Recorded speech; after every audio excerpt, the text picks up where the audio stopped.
파리가 박스에 진입하자마자 김민재의 태클이 날아옵니다. 컵백을 허용했다면 포지션상 파리의 득점이 가능했던 상황이었기에 1점을 지킨 태클이었습니다. 다음 장면에선 라인 브레이킹에 어려움을 겪던 파리가 박스 외곽 슈팅을 시도했고 김민재는 슈팅각을 완전히 봉쇄했습니다. 시즌 내내 공중볼 다툼에서 분데스리가 수위를 달리던 김민재의 헤더 득점은 시간 문제였으나 하필 파리와의 챔스에서 터져나왔고 오늘의 김민재는 단연 승리의 주역이 되었습니다. 전반이 끝나자 공식 카메라는 득점자를 향하고 있었습니다. 후반전에도 김민재의 육탄 방어는 이어졌고 다음 순간 오늘의 KO 펀치가 날아옵니다. 덴벨레가 충동적인 태클을 선보였고 심판의 판단은 레드카드였습니다. 11명으로도 민헨에게 득점하긴 힘겹던 파리 입장에선 사실상 오늘 경기의 종료 선언과 같았습니다. 파리의 마무리는 대체로 컵백이었지만 김민재의 블록은 공고했고 슈팅으로 이어지지 않았습니다. 교체되어 들어온 이강인은 파리에게 부족하던 전진 패스를 뿌려댔지만 컵백은 다시 한번 블록에 막히고 말았습니다. 스루 패스를 받는 선수가 음바페였다면 어땠을까란 생각이 아마 모든 파리 팬들의 머리에서 들었을 것이고 민헨의 수비가 좋았던 이유도 있겠지만 파리 윙어들의 안보 고컵백은 들어갔으면 유행일 정도로 다수가 벽을 직격했습니다. 경기 종료 휘슬이 울리자마자 노이어와 케인이 끌어안은 선수는 오늘의 1등 공신임에 분명했고 파리와 민헨의 오랜 악연에서 다시 한번 민헨승을 이끌었습니다. 파리에게 민헨이 미치도록 이기고 싶은 상대인 이유가 있습니다. 시간을 돌려 파리의 패배가 확정적인 순간 벤치의 네이마르는 눈물을 흘리고 있었습니다. 챔피언스 리그 결승이었습니다. 객관적으로 파리가 유럽 챔피언이 될 수 있던 마지막 가능성이 존재하던 시기였고 공격력은 파리 역사상 최강이었습니다. 양팀의 경기가 끝장 승부였던 이유는 이긴 팀이 트래블을 달성하는 운명의 만남이자 프랑스와 독일이란 축구에서 오래도록 라이벌 국가들의 심장과도 같은 팀들의 단두대 매치였기 때문입니다. 트래블에 실패해도 2개의 트로피가 있지 않느냐고 생각하실 수 있지만 당시 파리에게 챔스 우승이 없다면 남은 2개의 트로피는 큰 의미가 없었습니다. 역사적인 투자와 함께 매년 스쿼드를 보충하던 파리의 의도는 단연 챔스 트로피였고 그 멤버로 리그와 우승은 어느덧 당연하던 시기였습니다. 파리에게 무엇보다 유럽 챔피언의 타이틀이 중요했던 이유 중 하나는 프랑스의 마지막 챔스 우승자가 하필이면 최대 라이벌 마르세유이기 때문입니다. 경기 종료와 함께 마르세유에선 축제가 펼쳐졌고 마치 자신들이 우승한 듯 도시는 열광에 빠졌습니다.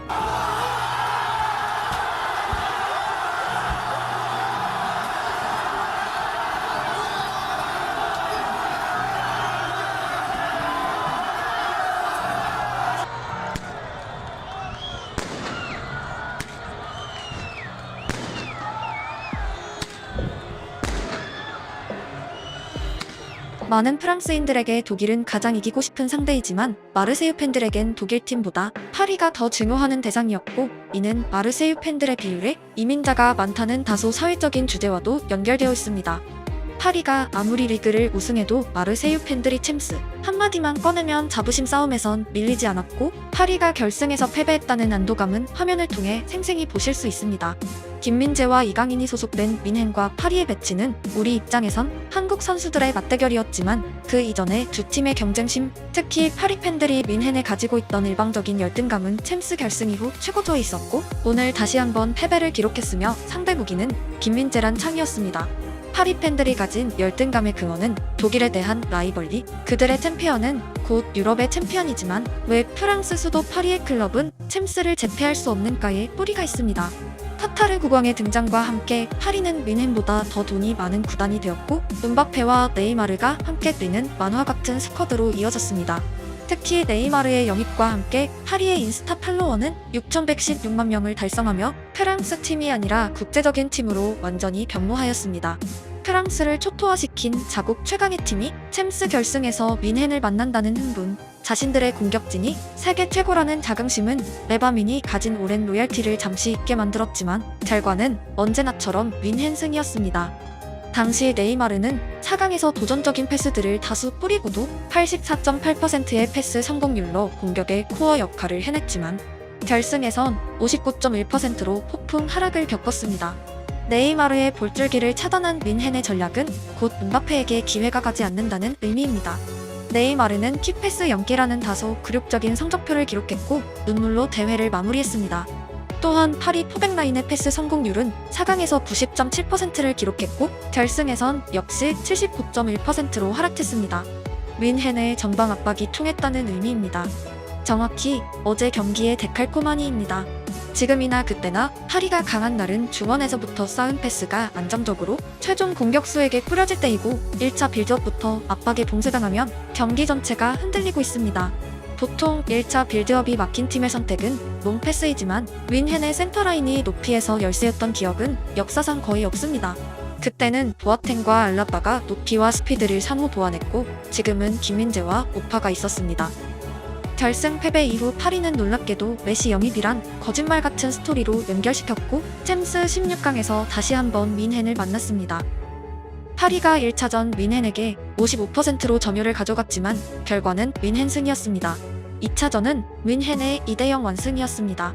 엄청난 공격진에 비해 다소 약했던 루이스와 페레이라의 미들진은 뮌헨에게 농락당했고 이후 파리의 지구 대표급 공격진은 해체되었습니다.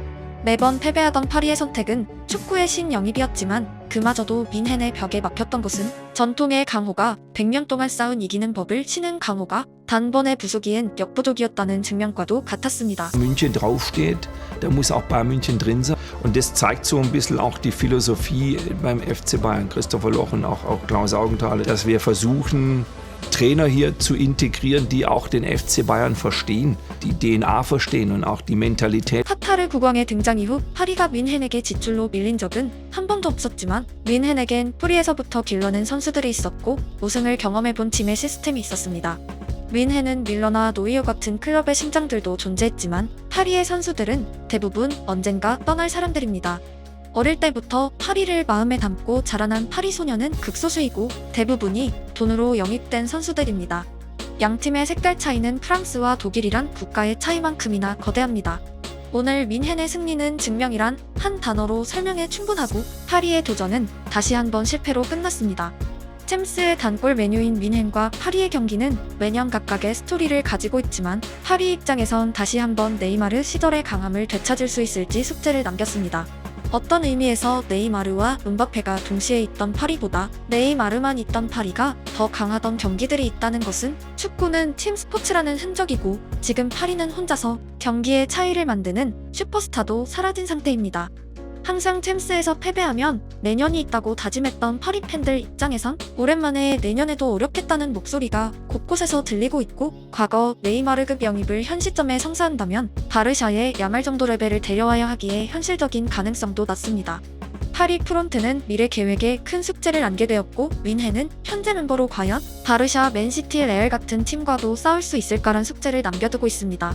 챔피언들의 리그는 끝나지 않았고 축구는 계속됩니다.